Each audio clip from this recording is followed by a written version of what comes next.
Hello everyone, I am Mano Scaling, and I am here to help you today. I know you use this video to fall asleep, so before that, please like the video and subscribe to the channel, and also tell me where you are from and what time you are watching. Now get comfortable and relax. My name is Rachel, I'm 34, and the first mistake I made at Olympic National Forest was thinking the woods knew my footsteps. The second was believing that little boy was lost. We'd driven the RV up from Portland on a Tuesday in late September, chasing the last warm weather before the Pacific Northwest settled into its long gray sleep. My husband, Mark, had been talking about this trip for months. A chance to disconnect, he said, to remember what silence sounded like. Our marriage had been grinding through one of those rough patches where every conversation felt like stepping on broken glass, and we both hoped the forest might smooth our edges. The Hoh River campground sat deep in the temperate rainforest, where ancient Sitka spruces and western hemlocks grew so thick they swallowed sunlight whole. We'd reserved Site 14, tucked back from the main loop where the road curved toward the river. Mark backed our 30-foot Winnebago between two moss-draped giants, their trunks so wide 3 people couldn't wrap their arms around them. "Jesus," Mark breathed, cutting the engine. "It's like parking inside a cathedral." He wasn't wrong. The trees rose impossibly high, their canopy lost in green shadow. Moss hung everywhere like tattered curtains, muffling sound until even our voices seemed small. The air tasted of damp earth and decomposing leaves, rich and loamy in a way that made you want to fill your lungs. "No cell service," I said, checking my phone. The screen showed a single dead bar. "Good." Mark was already climbing out, stretching muscles cramped from the 6-hour drive. "That's the whole point." I wanted to argue. What if something happened? What if we needed help? But I bit back the words. This trip was supposed to fix things, not start another fight. So I smiled and helped him level the RV, connect the power, and extend the awning over our picnic table. By evening, we'd settled into the rhythm of camp life. Mark grilled burgers on our portable grill while I arranged folding chairs around a small fire ring. The other campsites were scattered and quiet. A young couple with a pup tent 2 sites over, an elderly man with a small travel trailer across the loop, and maybe 3 other RVs spread throughout the campground. The kind of peaceful I'd forgotten existed. "Listen," Mark said as we ate. He held up a hand, head tilted. I listened. Nothing. Not a car engine, not a voice, not even a bird. Just the distant whisper of the Hoh River threading through the trees and the soft pop of our campfire. "When's the last time you heard actual quiet?" he asked. I had to think. I can't remember. That first night we went to bed early. The RV's bedroom felt smaller somehow, pressed in by all that ancient wood and shadow. I lay awake, listening to Mark's breathing deepen while rain started pattering on the roof. The kind of gentle, persistent rainfall the Olympics were famous for. It should have been soothing, but something about the darkness beyond our windows made me pull the covers tighter. I must have slept, because I woke to sunlight filtering green through the trees and the smell of coffee from the kitchenette. Mark was already up, standing at the window with his mug. "There's a kid out there," he said. I joined him at the window, following his gaze. Across the campground, maybe 50 yards away, a small figure stood perfectly still between 2 massive tree trunks. A boy, maybe 7 or 8 years old, wearing what looked like a red jacket or sweater. Even from this distance, I could see he was staring directly at our RV. "Whose is he?" I asked. Mark shrugged. "Must belong to one of the other campers, probably just curious about the big RV." But something felt off. The boy wasn't moving, wasn't fidgeting the way kids do. He just stood there, motionless as the trees themselves. "How long has he been there?" I asked. "I just noticed him. Maybe a few minutes." I watched for another moment, waiting for the boy to wave or run back to his parents or do something. Anything. He didn't. "I'm going to get dressed," I said, stepping away from the window. When I looked again 10 minutes later, he was gone. We spent that day hiking the Hall of Mosses Trail, a short loop that wound through some of the most pristine temperate rainforest in North America. The massive trees were draped in club moss and licorice fern, creating chambers of green light that felt more cathedral than wilderness. We barely spoke, both of us awed by the sheer ancientness of the place. These trees had been growing when Europe was burning witches, when my ancestors were crossing oceans in wooden ships. They made our marital troubles feel small and temporary. On the way back to camp, I noticed Mark kept glancing over his shoulder. "What?" I asked. "Nothing. Just thought I heard something." I listened but heard only our footsteps on the soft trail and the distant drip of moisture from branch to branch. The forest had a way of playing tricks with sound. You'd think you heard voices or footsteps, but it would just be water dripping or a branch creaking in the breeze. That evening, we built another fire and opened a bottle of wine. The other campers had mostly kept to themselves, though the elderly man across the loop, Bob, he'd introduced himself, had stopped by to chat about fishing spots on the river. He seemed nice enough, a retired teacher from Spokane who'd been coming here for 20 years. "Peaceful place," he'd said, "but it keeps its secrets." I'd asked what he meant, but he'd just smiled and changed the subject. Now, with the wine warming my blood and the fire crackling between us, I felt the closest to content I'd been in months. Mark reached across the space between our chairs and took my hand. "This was a good idea," I said. "Yeah." He squeezed my fingers. "We should do this more often." That's when we heard it. A voice, high and clear, cutting through the evening air. "Hello." We both turned toward the sound. There, maybe 30 feet from our fire, the boy stood again. Up close, I could see he was young, maybe 6 instead of 8, with pale skin and dark hair that looked like it needed a good brushing. His red jacket was actually a sweater, oversized and worn. "Hi there," Mark called back. "Are you camping here with your family?" The boy didn't answer. He just stood there, hands at his sides, staring at us with wide, dark eyes. There was something unsettling about his stillness, the way he didn't blink or fidget or do any of the things children normally do. "What's your name?" I tried. Nothing. Mark stood up, and the boy took a step back. "Hey, it's okay," Mark said gently. "We just want to make sure you're not lost. Where are your parents?" The boy tilted his head like a dog hearing a distant whistle. Then, without warning, he smiled. It was the kind of smile that makes you take a step back. Too wide, showing too many teeth, lasting too long. Like he'd just remembered how smiling worked but couldn't quite get it right. "They're sleeping," he said finally, his voice carrying an odd sing-song quality. Deep sleeping. Something cold crawled up my spine. "Where's your campsite, honey?" The boy raised one small hand and pointed into the trees, into the deep forest where no camping was allowed, where there were no trails, no clearings, just endless dark between the massive trunks. "In there," he said. That unsettling smile never wavered. Mark and I exchanged glances. Kids got confused about directions, sure, but this felt different. Wrong. "I think maybe you should come with us," Mark said carefully. "We can help you find your mom and dad." The boy's head tilted the other way, like he was considering the offer. Then he shook his head. "They don't like strangers," he said, "but they like me. I'm special." He turned and walked back toward the trees, moving with a strange, fluid gait that didn't quite look right for a child his age. We watched him disappear into the forest, swallowed by shadows and moss-draped branches. "Should we follow him?" I asked. Mark stared at the spot where the boy had vanished. "I don't know. Maybe we should tell Bob about it, or the camp host." But we didn't. We sat by the fire for another hour, finishing the wine and trying to convince ourselves it was nothing. Kids were weird. Maybe he was playing some kind of game. Or his parents were the type who let him roam free in the wilderness. People raised their children differently. Still, I kept glancing at the tree line, half expecting to see that pale face watching us from the shadows. That night, I dreamed of walking through the forest. I was looking for something, or someone, following a sound that might have been crying or might have been singing. The trees grew thicker as I walked, their trunks pressing closer together until I had to turn sideways to squeeze between them. The sound grew louder, more urgent, but I could never quite reach it. I woke to find Mark shaking my shoulder. "Rach, wake up!" "What?"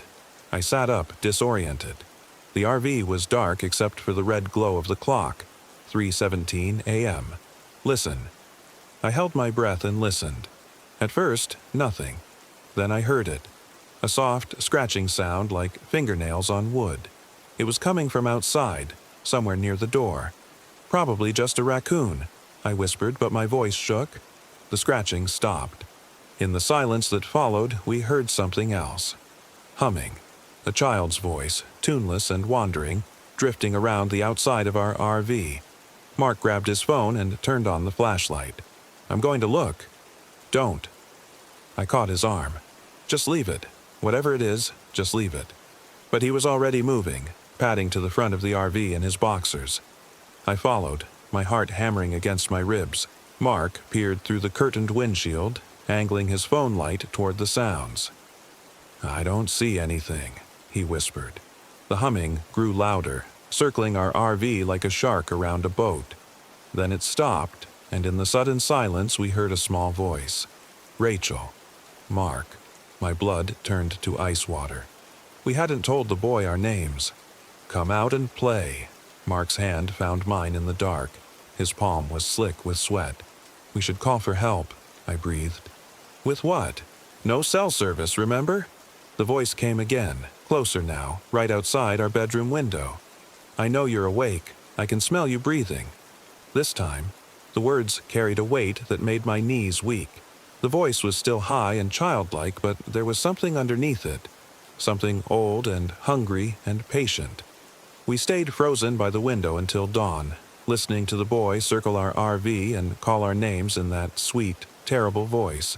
Sometimes he hummed. Sometimes he whispered things I couldn't quite make out but didn't want to understand. When the first gray light finally filtered through the trees, the sounds stopped. Mark pulled the curtain aside and looked out. Nothing. Just empty forest and morning mist. We're leaving, he said. I wanted to argue. We'd paid for 4 nights, driven all this way, needed this time together. But the words died in my throat when I saw what was scratched into the dirt around our RV. Symbols, carved deep into the earth in perfect circles. They looked almost like letters, but from no alphabet I recognized. Pack everything, Mark said. Now. We broke camp in record time, throwing gear into storage compartments and collapsing the awning with shaking hands. The other campers were still asleep, their sights quiet and peaceful. I envied them their ignorance. As Mark started the engine, I saw Bob emerge from his trailer across the loop. He waved, then noticed we were packing up. His expression changed, and he hurried over. Leaving early? He called through Mark's open window. Yeah, something came up, Mark lied.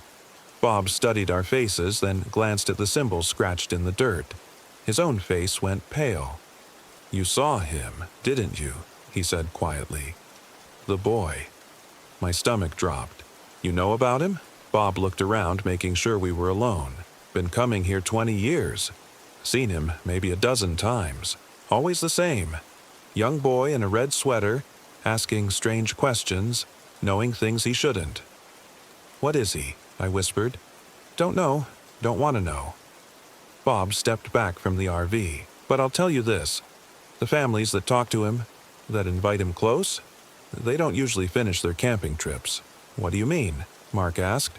3 years ago, a couple from Seattle had a little girl about the boy's age. He started showing up at their campsite wanting to play. They thought it was sweet, how he seemed so lonely. Found their RV empty the next morning. All their gear still there, food still cooking on the stove. Never found the bodies. My hands were shaking so hard I had to clasp them together. Last year, Bob continued. A family of 4. Same thing.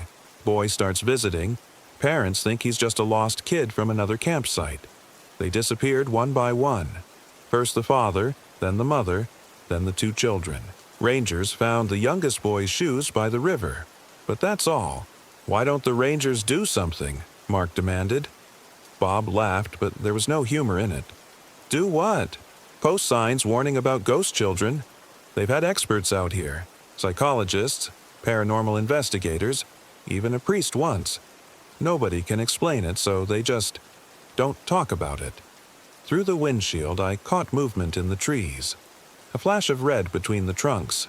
There and gone. "He's watching us," I said. Bob followed my gaze and paled further. "You need to leave. Now. And whatever you do, don't stop until you're back on the highway." Mark didn't need to be told twice. He threw the RV into drive and we lurched forward, tires spinning on the damp gravel. In the passenger mirror, I watched Bob disappear behind us, and beyond him, barely visible in the shadows, a small figure in a red sweater. We drove in silence for the first 10 miles, both of us gripping our seats as the narrow forest road wound through the trees. I kept checking the mirrors, expecting to see the boy running behind us with that impossible smile, but there was nothing except ferns and moss and the endless colonnade of ancient trees. "We're okay," Mark said finally, his voice tight. "We're out." That's when the engine died. We coasted to a stop on a lonely stretch of road, miles from the nearest house or business. Mark turned the key. Nothing. Not even a click from the starter. "Shit," he breathed. He popped the hood and climbed out to investigate. I stayed in the passenger seat, watching the trees press close to the road. The forest felt different here. Older, hungrier. The trees seemed to lean in, their moss-draped branches reaching across the asphalt like grasping fingers. "I can't find anything wrong," Mark called from under the hood. "Everything looks fine." That's when I saw him. The boy stood just inside the tree line, maybe 20 feet away. He wasn't looking at Mark. He was looking at me, his head tilted at that unnatural angle, that too wide smile splitting his pale face. "Mark," I whispered. "What? Get back in here, now." Something in my voice made him drop the hood and hurry back to the driver's seat. He followed my gaze and went rigid. "How did he?" "We left him miles back." The boy stepped out of the trees and onto the road. Up close, in daylight, I could see details that made my skin crawl. His red sweater was old, the kind of wool garment you might find in a thrift store or a grandmother's closet. It was too big for him, hanging loose on his small frame. But it was his eyes that really got to me. Dark and deep and far too knowing for a child's face. "Hello, Rachel. Hello, Mark." His voice carried clearly through the windshield. "Your car won't start." It wasn't a question. Mark turned the key again. Nothing. The boy walked closer, his movements fluid and wrong. Children bounced when they walked, full of restless energy. This boy glided like he was floating just above the ground. "I told you they don't like strangers," he said conversationally, "but I convinced them to let you stay. They're curious about you." "Who?" Mark's voice cracked. "Who's curious?" The boy pointed into the forest with one pale finger. "My family. They've been sleeping so long, but you woke them up. They want to meet you." I looked where he pointed and felt my sanity slip a notch. There were shapes moving between the trees, tall, shadow-dark figures that seemed to flow rather than walk. They stayed just at the edge of visibility, but I could feel their attention like ice water in my veins. "We just want to leave," I said through the window. "Please, we won't tell anyone about this place." The boy's smile widened impossibly. "But you're family now. I chose you. That means you stay." He pressed his small hands against the passenger window, and I saw something that made me scream. His palms were wrong, too long, the fingers ending in points like claws. And his eyes, God, his eyes weren't human anymore. They were black from lid to lid, reflecting nothing. Mark tried the engine again. This time it turned over, coughing to life with a sound like grinding bones. "Drive!" I screamed. Mark floored it. The RV lurched forward, and for a moment I thought we'd hit the boy, but he simply stepped aside, moving faster than any child should be able to move, and watched us with that horrible smile as we roared past. I watched him in the mirror until a curve in the road took him from view. But I swear I could still feel those black eyes following us, patient and hungry. We drove without stopping until we reached the main highway, then pulled into the first gas station we found. Mark's hands were shaking so badly he could barely hold the gas pump. I tried my phone and nearly cried with relief when I saw full bars. "We should call the police," I said. "And tell them what? That a creepy kid with magic powers tried to kidnap us?" He was right. Who would believe us?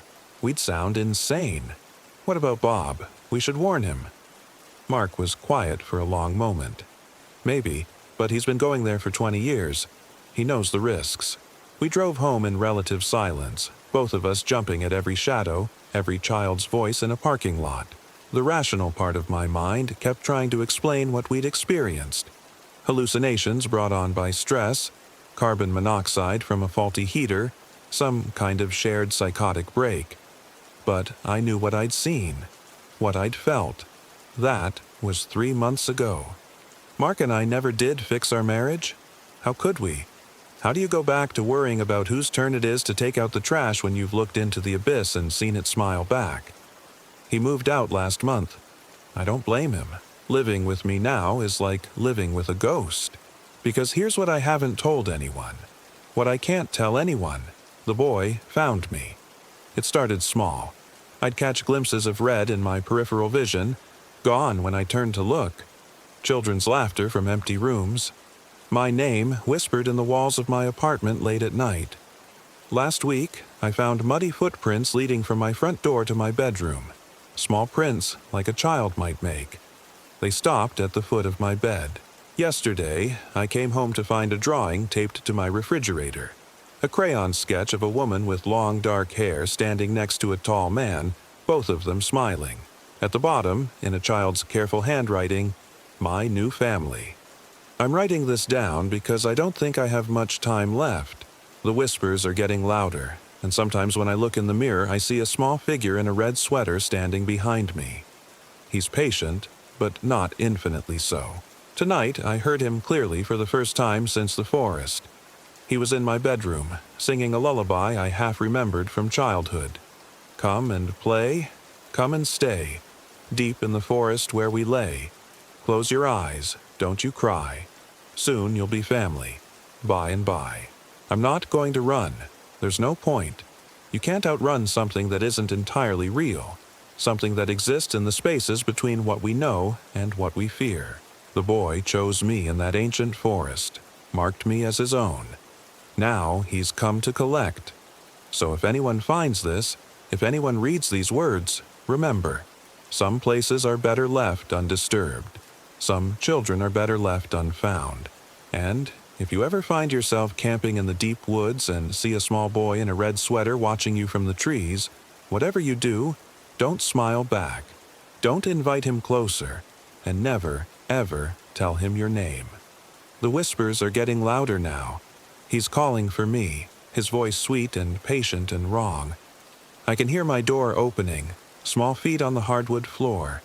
He's coming to take me home, back to his family in the endless green cathedral where the trees remember everything and the shadows never let go. I should be afraid, but mostly I just feel tired.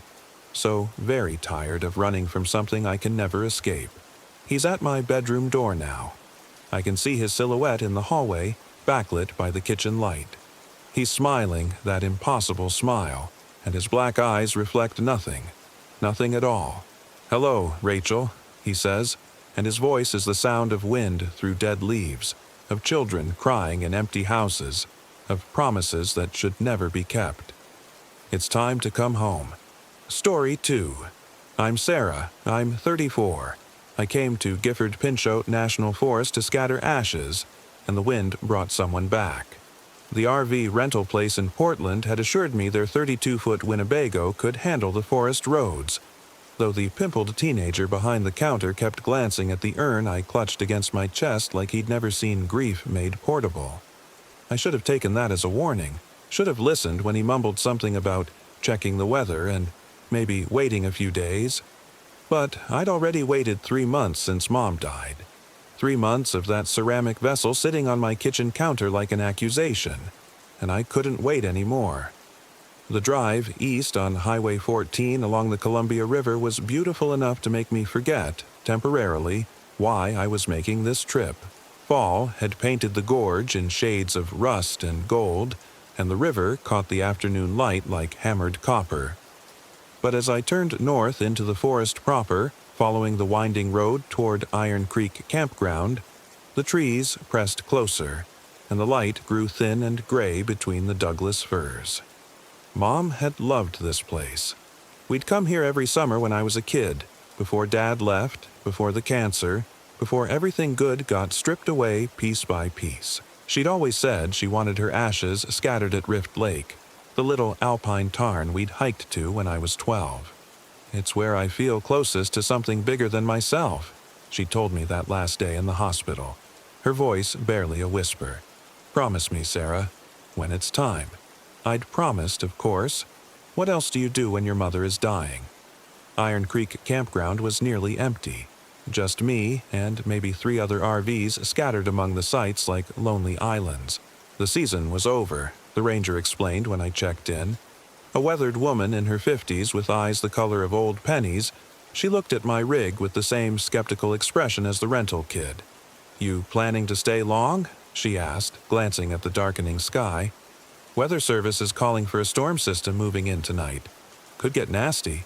Just a couple days," I said. "I'm hiking up to Rift Lake." Something shifted in her expression, a tightening around those copper eyes. "Rift Lake? You sure about that? My mother and I used to hike there. I'm scattering her ashes." The ranger's face softened immediately. "Oh, honey, I'm sorry for your loss. It's just, well, it's late in the season. That trail can be tricky when the weather turns." "You experienced?" "I wasn't, really. A few day hikes around Mount Hood, some walks along the Sandy River. Nothing that qualified as experienced, but I nodded anyway. I'll be fine." She studied me for a long moment, then shrugged. "Site 14 is yours. There's firewood available and the bathhouse is just down the road. If you need anything." She handed me a card with the ranger station number. "Don't hesitate to call." Site 14 sat at the edge of the campground, backed up against a wall of old-growth forest that seemed to swallow sound. I managed to get the RV level after 20 minutes of adjusting the jacks. Mom would have been proud. She'd been the practical one, the one who knew how to make things work. I was the dreamer, the English teacher who lived in her head and had never learned to change a tire. The first sign that something was wrong came when I was setting up the small camp chair Mom had loved, the one with the cup holder and the faded University of Oregon logo. A creek ran behind my site, maybe 30 feet into the trees.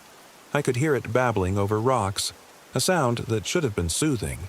But when I walked back to look at it, to see if it was the same creek we'd followed to the lake all those years ago, I caught sight of my reflection in a still pool near the bank. It was me, certainly. Same shoulder-length brown hair, same dark eyes that never looked quite happy anymore, same thin face that had gotten thinner in the months since Mom died. But something about the reflection seemed delayed, like it was running a half-second behind my movements. When I raised my hand to wave, feeling foolish but unable to stop myself, the reflection raised its hand a beat later, and for just an instant, I could have sworn it smiled when I hadn't. I stepped back from the water quickly, telling myself I was tired, stressed, seeing things. The 6-hour drive from Portland would make anyone's eyes play tricks. I returned to the RV and busied myself with dinner. A can of soup heated on the tiny stove, eaten while standing at the narrow counter and staring out the window at the darkening forest. The storm the ranger had mentioned arrived just after sunset, bringing with it a wind that made the RV rock gently on its jacks. Rain drummed against the aluminum roof in waves, sometimes soft as fingertips, sometimes hard as thrown pebbles. I tried to read, a mystery novel I'd started months ago, but the words kept blurring together. Instead, I found myself staring at the urn on the small dining table, its blue ceramic surface reflecting the overhead light. "I'm going to do it tomorrow, Mom," I said aloud, feeling only slightly ridiculous. "Weather permitting. The lake is about 4 miles up the trail, if I remember right. I'll find that spot where we had lunch, where you said the water looked like liquid sky." The wind gusted harder, shaking the RV, and for a moment I thought I heard something else in the storm. A voice, maybe, calling my name. But when I pressed my ear to the window, there was only rain and the distant sound of the creek. I went to bed early, but sleep came in fragments. Every time I started to drift off, the RV would creak, or the wind would howl, or I'd hear what sounded like footsteps in the gravel outside. Once, around 2 in the morning, I was sure I heard someone knocking, 3 soft raps on the door. I lay frozen in the narrow bed, listening, but the sound didn't repeat. When I finally worked up the courage to peek through the blinds, the campsite was empty except for rain falling through the circle of light cast by my porch lamp. Morning came gray and wet, but the storm had passed. I made coffee with the RV's tiny coffee maker and stood at the door, breathing air that smelled like pine resin and wet earth. The forest looked different in daylight, less threatening, more like the place I remembered from childhood. Birds called from the trees, and I could see a squirrel working industriously at something near the picnic table. The creek behind my site had risen during the storm, and the little pool where I'd seen my strange reflection was now a rushing torrent of brown water carrying twigs and leaves downstream. I told myself I was relieved not to have to look at it again. After breakfast, I packed my day pack with water, snacks, a rain jacket, and, most importantly, the urn. It fit snugly in the main compartment, wrapped in one of Mom's old sweaters for protection. The familiar smell of her perfume still clung to the wool, faint but unmistakable, and I had to stop for a moment to compose myself. The trailhead was about a mile north of the campground, marked by a weathered wooden sign that read, Rift Lake Trail, 4.2 miles. The number painted on the sign looked fresh, like someone had recently updated it, though the wood underneath was gray with age.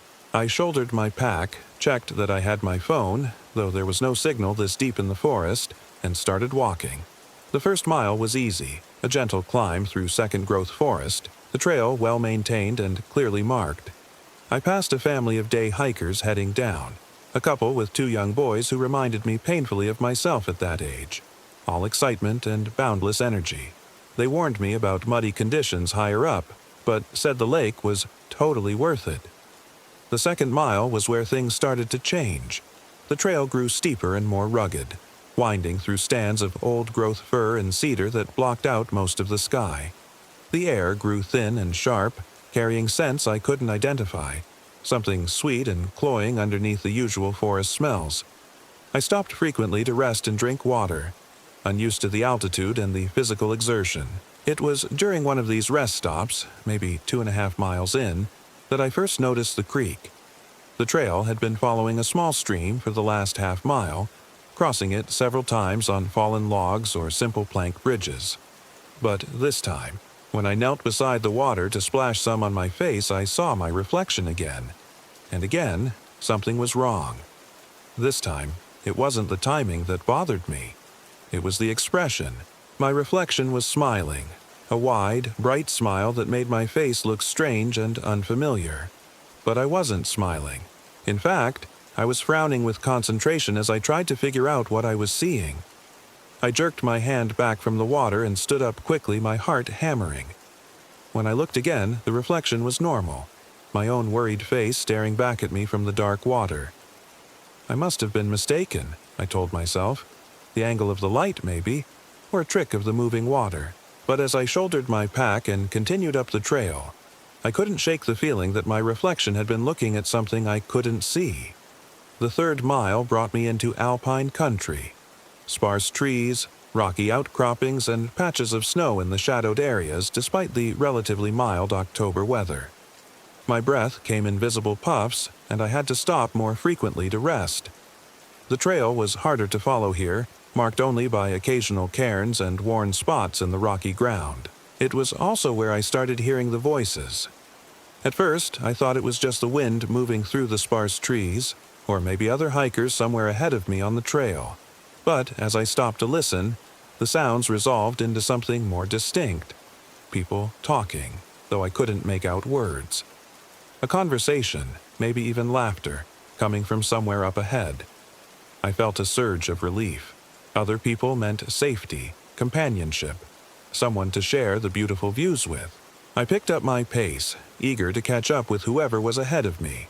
But no matter how fast I walked, the voices always seemed to be just around the next bend, just over the next rise.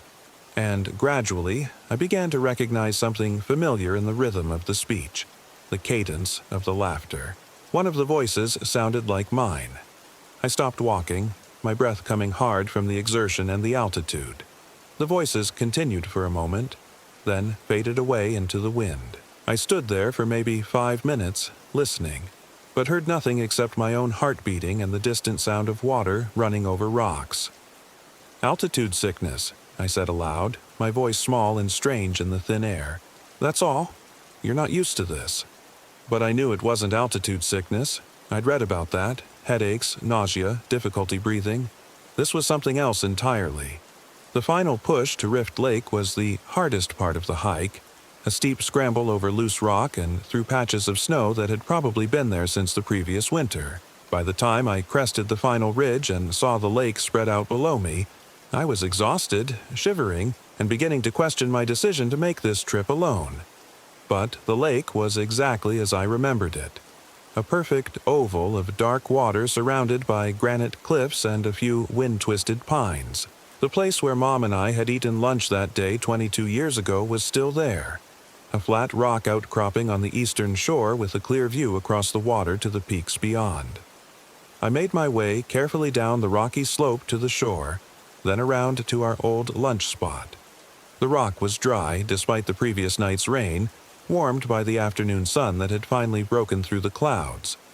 I sat down, pulled the urn from my pack, and unwrapped it from Mom's sweater. "Well, we made it," I said, running my hands over the smooth ceramic surface. "Just like you wanted. The lake was perfectly still, its surface like black glass. Too still, maybe. I couldn't see any fish rising, no insects skating across the surface, no ripples from the wind that I could feel moving through the sparse trees around the shore. It was beautiful, but in a way that felt almost artificial, like a painting rather than a real place." I stood up, unscrewed the top of the urn, and walked to the water's edge. This was it, the moment I'd been dreading and anticipating for 3 months, the final goodbye. "I love you, Mom," I whispered and tilted the urn. The ashes poured out in a gray stream, floating on the still water for a moment before beginning to disperse. Some sank immediately. Others drifted in swirling patterns across the surface. I watched until the last visible traces had disappeared, then sat back down on the rock and let myself cry for the first time since the funeral. I don't know how long I sat there. Long enough for the sun to move noticeably across the sky, for the air to grow cold despite the sunshine. I was just thinking I should start the hike back down when I heard my name called from across the lake. "Sarah!" I looked up, wiping my eyes, and saw a figure standing on the far shore, maybe a quarter mile away, too far to make out details, but it appeared to be a woman in dark clothing, waving at me. "Sarah!" the voice called again, and this time I was sure. It was my mother's voice. I stood up so quickly I nearly lost my balance on the slippery rock. The figure across the lake was still there, still waving. I raised my hand and waved back, my heart pounding. "Mom!" I called, though I knew it was impossible. Impossible and insane and everything I'd been taught not to believe in. The figure stopped waving and began walking along the shore toward me. Even at that distance, I could see the familiar way she moved. The slight hitch in her left leg from an old skiing accident. The way she held her shoulders a little too straight. It was Mom. Somehow, impossibly, it was Mom. I started around the lake toward her, stumbling over rocks and patches of snow in my haste. But the shoreline was treacherous, all loose scree and hidden crevices, and I had to move slowly to avoid falling. By the time I reached the place where I thought I'd seen her, there was no one there. "Mom!" I called out, my voice echoing off the granite cliffs. "Mom, where are you?" Only the echo answered me. I searched the area for maybe 20 minutes, calling her name, looking behind every boulder and stand of trees. But there was no one there. And more importantly, there were no footprints in the muddy spots along the shore, no broken branches or disturbed rocks to indicate that anyone had passed that way. As the sun began to sink toward the western peaks, I finally accepted that I'd been seeing things. Grief hallucinations, maybe, or altitude sickness after all. I made my way back to my pack, shouldered it, and started the long hike down. The descent should have been easier than the climb up, but my legs were shaky from exhaustion and emotion, and I had to be careful not to slip on the wet rocks. The trail seemed different somehow. Longer, more confusing. Twice I had to backtrack when I realized I'd lost the path, and by the time I reached the easier terrain of the lower forest, it was getting dark. That's when I started hearing the voices again. This time, they were clearer, more distinct, a conversation between two people, one of whom was definitely me. I could hear my own voice talking about the weather, about the difficulty of the hike, about how beautiful the lake had been. But I wasn't speaking. I was walking alone through the forest, my mouth closed, listening to myself have a conversation with someone else. The ashes looked like snow on the water, my voice was saying. I think she would have liked that. She did like it. Another voice replied, and my blood went cold. It was my mother's voice, as clear and real as if she were walking beside me. She's very proud of you for keeping your promise. I stopped walking and stood perfectly still, hardly daring to breathe. The voices continued for a moment, then faded away into the sound of wind in the trees. This isn't real, I said aloud, my voice shaking. This isn't happening. But even as I said it, I could hear them again. Fainter now, but still audible. My voice and my mother's voice, having a conversation I wasn't part of. I started walking faster, almost jogging down the trail despite the growing darkness. I needed to get back to the RV, back to something solid and real and familiar. I needed to get out of these woods. The last mile of trail seemed to stretch on forever, but finally I saw the lights of the campground through the trees. Never had anything looked so welcoming as those scattered RV windows glowing like beacons in the darkness. I practically ran the final 100 yards to my site, fumbling for my keys as I approached the door. The RV was exactly as I'd left it. Door locked, windows intact, no signs that anyone had been there. I let myself in, turned on every light, and sat down at the small table with my head in my hands. Grief, I said to myself. It's just grief. People see things, hear things. It's normal. It's psychological. I heated up another can of soup for dinner, though I wasn't hungry. I needed the routine, the normalcy of it. As I stood at the stove stirring the soup, I caught sight of my reflection in the dark window, and froze. My reflection was stirring soup, just like I was. But in the reflection, there was someone else in the RV. A woman sitting at the table behind me, watching me cook. A woman with graying hair and tired eyes and a familiar blue sweater. I spun around. The table was empty. When I looked back at the window, my reflection was alone. I didn't sleep that night. Every time I closed my eyes, I heard voices. My mother's voice, my own voice, sometimes others I didn't recognize. I heard footsteps on the gravel outside, gentle tapping on the windows, the sound of someone trying the door handle. But whenever I worked up the courage to look, there was never anyone there. As dawn broke gray and cold over the campground, I made a decision. I was leaving. Whatever was happening to me, grief, altitude sickness, some kind of psychological breakdown, I needed to get back to civilization, to doctors and sanity and rational explanations. I broke camp quickly, stuffing everything into the RV without my usual care for organization.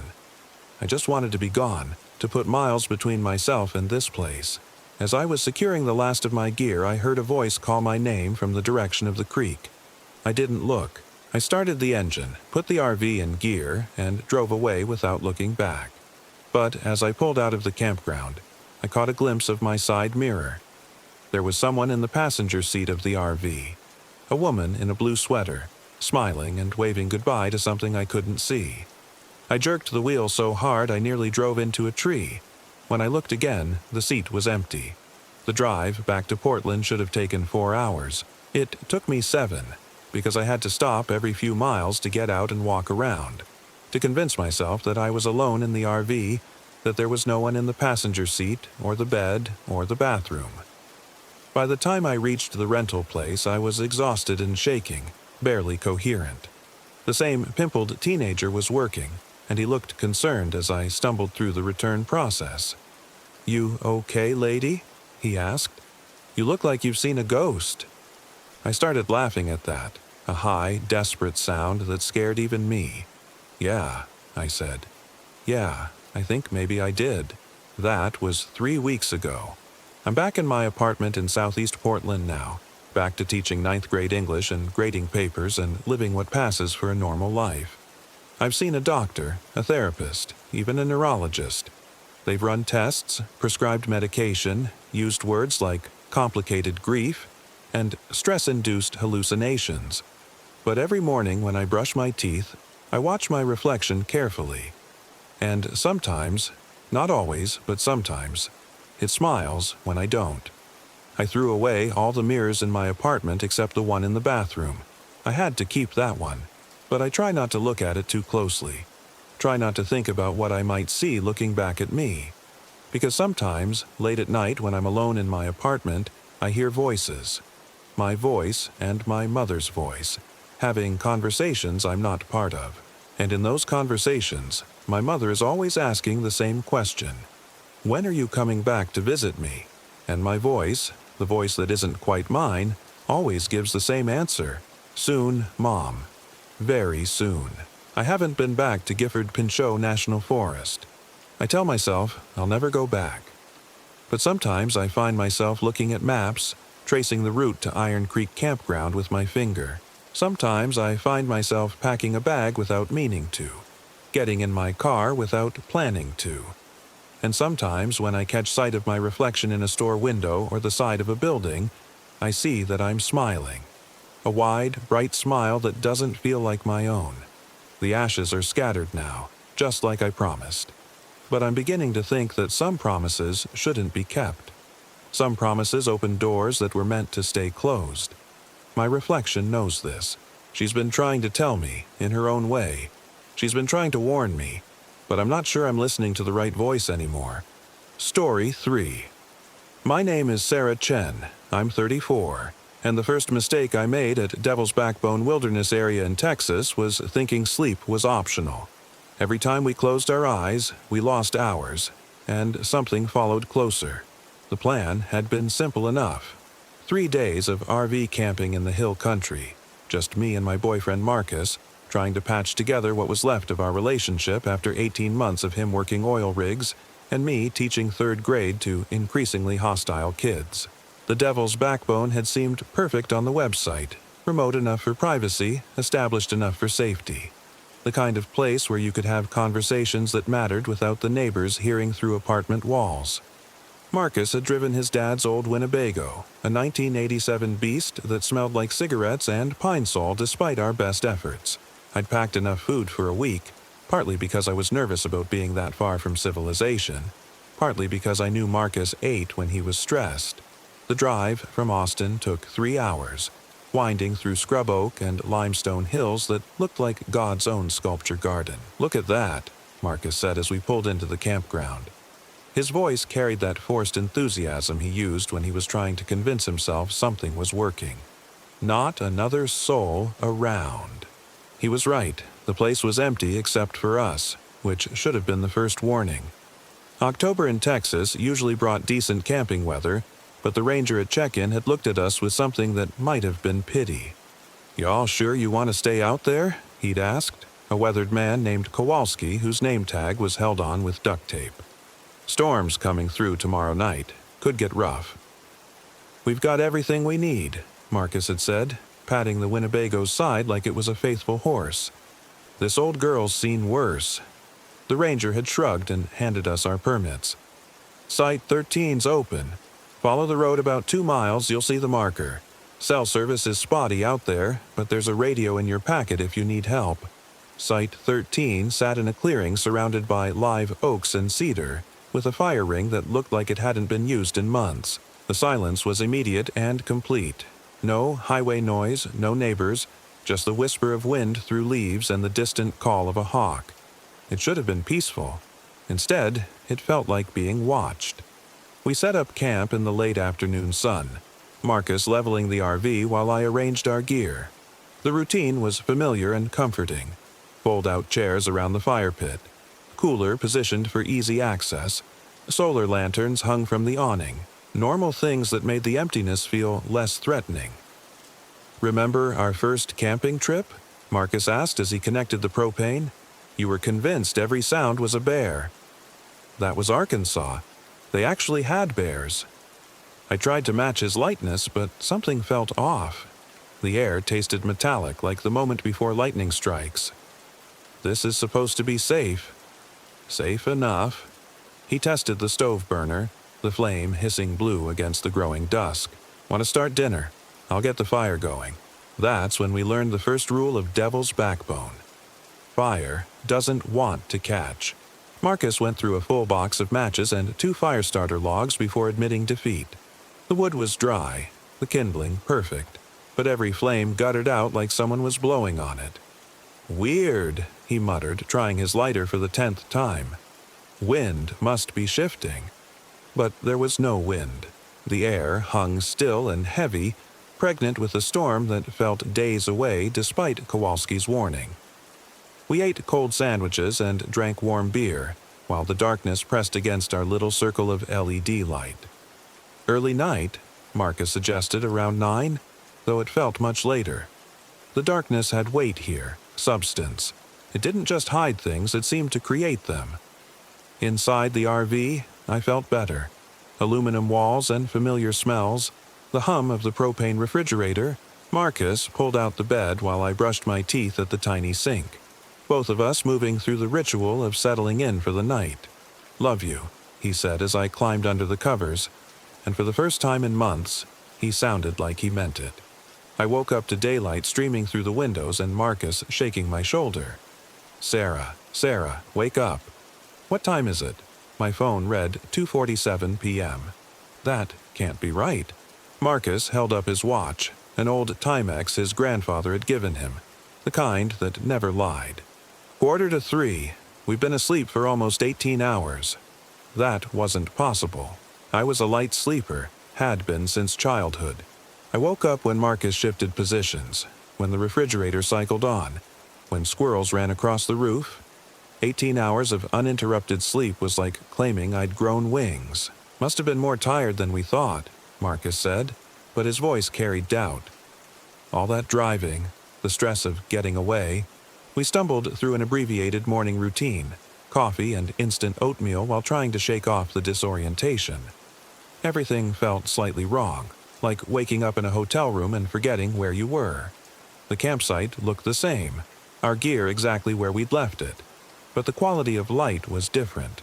Sharper, more yellow than it should have been for October. "Want to hike the nature trail?" I suggested, needing to move, to prove the day was salvageable. "Work off some of this fog." The trail started 50 yards from our site, marked by a weathered wooden sign that read, "Backbone Ridge Loop, 2.3 miles.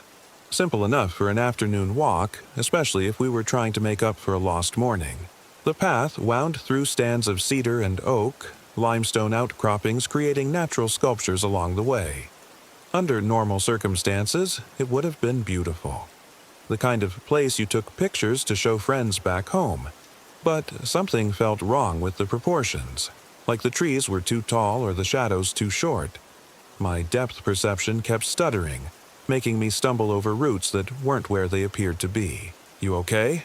Marcus asked when I caught myself against a tree for the 3rd time. Just still waking up, I guess. We'd been walking for what felt like an hour when we reached the same trailhead sign. Backbone Ridge Loop, 2.3 miles, exactly as before. Did we turn around without realizing it? Marcus pulled out the trail map from his pocket, studied it with the focused attention he usually reserved for work schedules. "This doesn't make sense. We've been walking straight." I looked back down the trail. It curved away through the trees exactly as I remembered. No branches or side paths that could have confused us. Maybe we missed a turn. There was no turn. Just this one path. We tried again, this time paying careful attention to landmarks. A lightning-struck oak about a 1/4 mile in. A limestone formation that looked like a sleeping giant's face. A creek crossing where the water ran clear over white stones. All exactly as before, in exactly the same order, leading back to exactly the same sign. "This is impossible," Marcus said, and for the first time I heard real fear creep into his voice. Back at the campsite, we tried to rationalize what had happened. Fatigue, disorientation, the kind of confusion that comes from sleeping too long and waking up displaced. But the sun was already touching the horizon, and we'd only been awake for a few hours. "Let's just stay put tonight," I said, though the thought of another 18-hour sleep made my skin crawl. Cook dinner, Have a normal evening." Marcus nodded, but he kept glancing at the tree line like he expected something to emerge from the shadows. "Fire first. I want light." This time the kindling caught immediately, flames leaping high and bright as if the wood had been soaked in gasoline. Marcus jerked his hand back, eyebrows singed. Jesus, what was that? Maybe the wood was drier than we thought? But even as I said it, I knew it wasn't right. Last night the same wood had refused to burn at all. Tonight it ignited like paper, flames dancing higher than seemed physically possible. We cooked over the propane stove instead, keeping our distance from the fire that burned too bright and cast shadows that moved independently of the flames. The silence pressed against us from all sides, broken only by the crack and hiss of burning wood. "Sarah?" Marcus's voice was tight. "Look at your watch." I checked my phone, 11:47 p.m., but the sun had been setting when we started cooking, and that couldn't have been more than half an hour ago. "The battery must be dying," I said, but my voice sounded unconvincing even to me. "Check your phone." Same time, 11:47 p.m., the numbers glowing accusingly in the darkness. I started to say impossible, but the word stuck in my throat. How many impossible things could happen before you stopped calling them impossible? We went to bed early, or what felt early despite what our devices claimed. Inside the RV, Marcus double-checked the locks on the door and windows. Not that they would stop anything determined, but the ritual was comforting. "Maybe we should leave in the morning," I said as we settled under the covers. "Maybe." But he didn't sound convinced. "Let's see how we feel after some sleep." I lay awake for what felt like hours, listening to Marcus's breathing settle into the deep rhythm of sleep, listening to the silence outside that wasn't quite silence.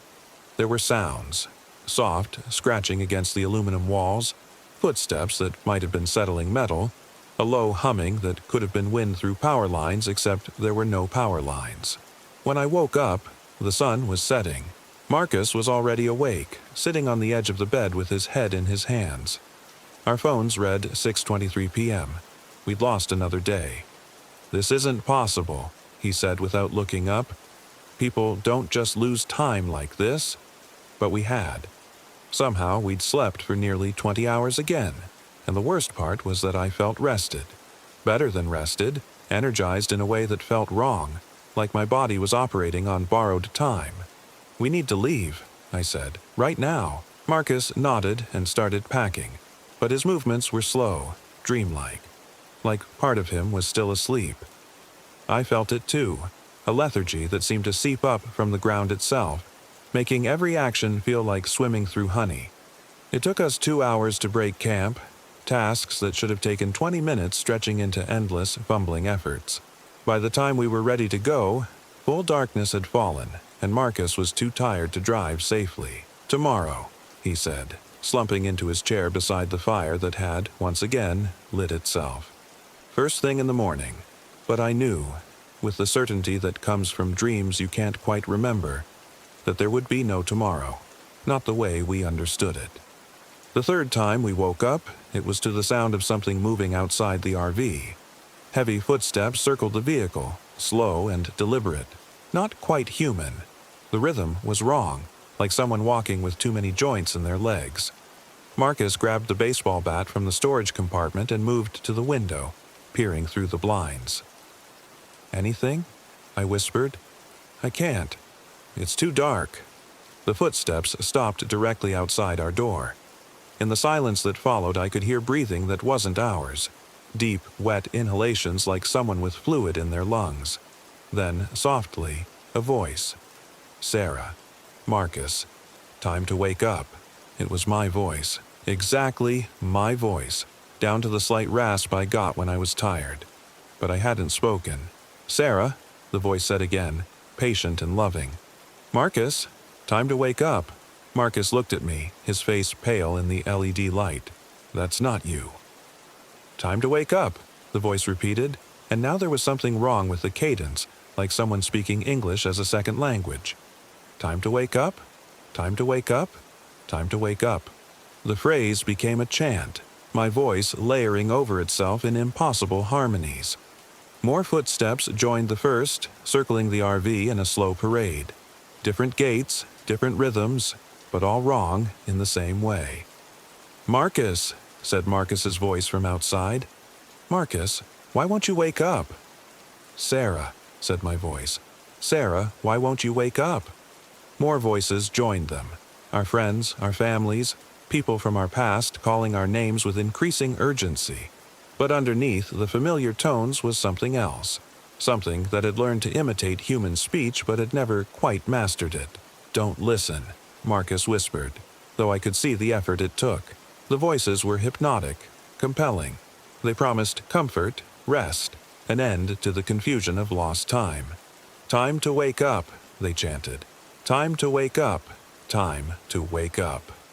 And that's when I understood. We had been waking up. Every time we thought we were going to sleep, we were actually waking up. And every time we thought we were waking up, we were falling deeper into something that wasn't quite sleep. The realization hit like cold water. The lost hours, the impossible geography of the hiking trail, the fire that wouldn't light and then burned too bright.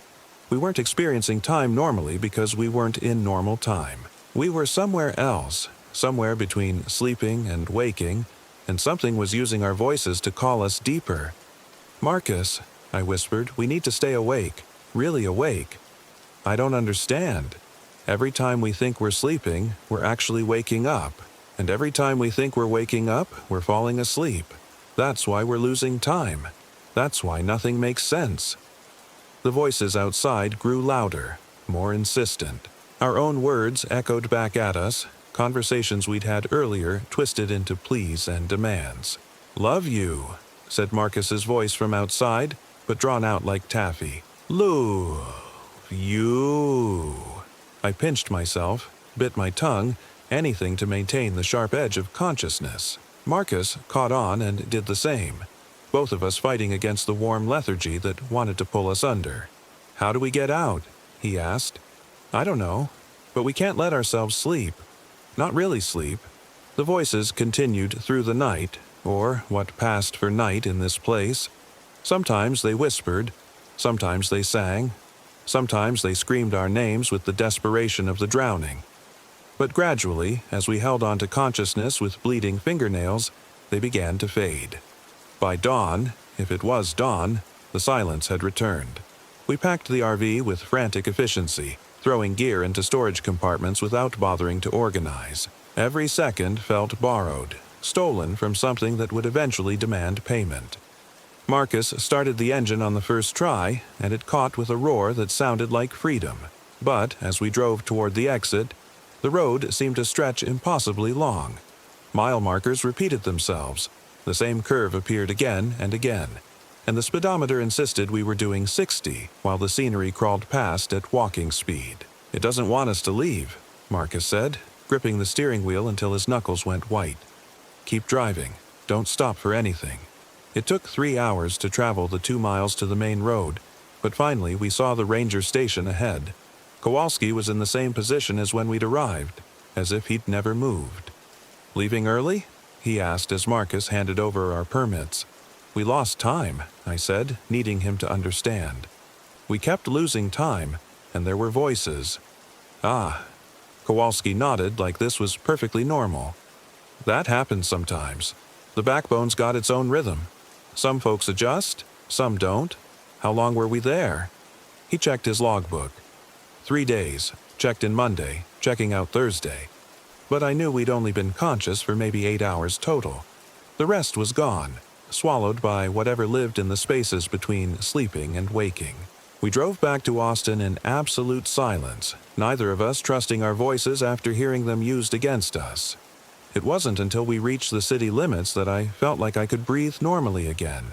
That was 6 months ago.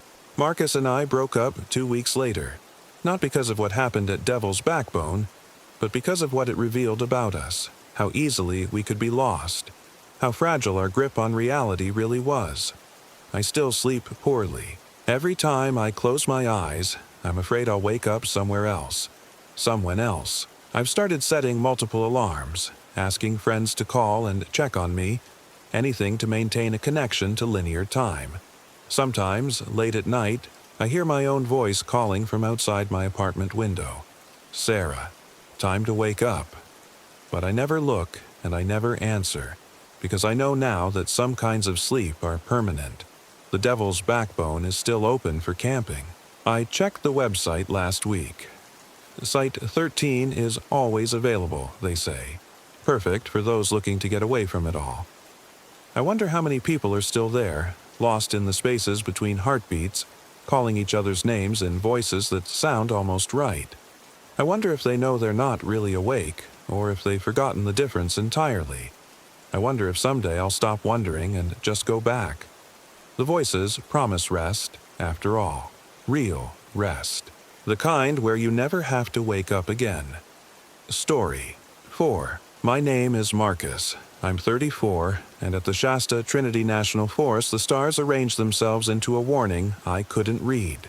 I should have paid attention to that first night, should have understood that some patterns in the sky aren't meant for human eyes.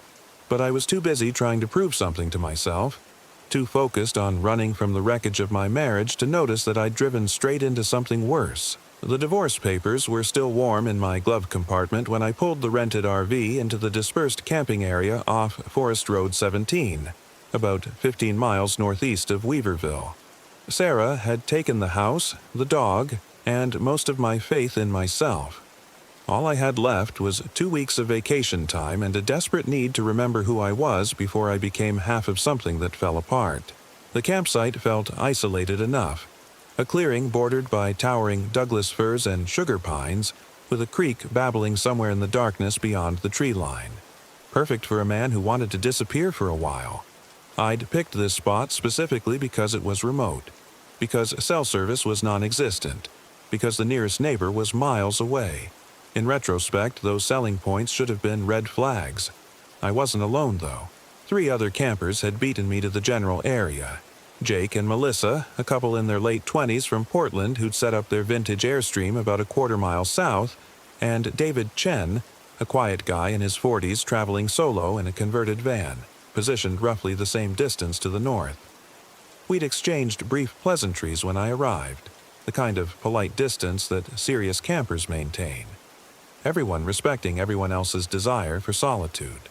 The first night passed without incident. I grilled a lonely steak, drank 2 beers while watching the fire, and fell asleep to the sound of the creek and the soft whisper of wind through the pines. Normal, peaceful, the kind of evening that should have started healing whatever was broken inside me. I woke up around 3 in the morning to absolute silence. The creek had stopped running. The wind had died. Even the usual symphony of insects and night birds had simply ceased. I lay there in the RV's narrow bed, staring up at the ceiling, trying to understand why my skin felt like it was crawling. Outside, nothing moved, nothing breathed. The forest held itself like a photograph. Then I heard it. A sound like metal scraping against stone, coming from somewhere near David's camp. Slow, deliberate, rhythmic, like someone dragging a shovel across granite. I waited for it to stop, but it continued for nearly 10 minutes before fading into the unnatural quiet. Morning brought back the normal sounds of the forest, and I convinced myself I'd imagined the whole thing. Stress, alcohol, sleeping in an unfamiliar place, any number of explanations made more sense than something actually being wrong. I made coffee, ate instant oatmeal, and decided to hike the area to familiarize myself with the terrain. That's when I found the hatch.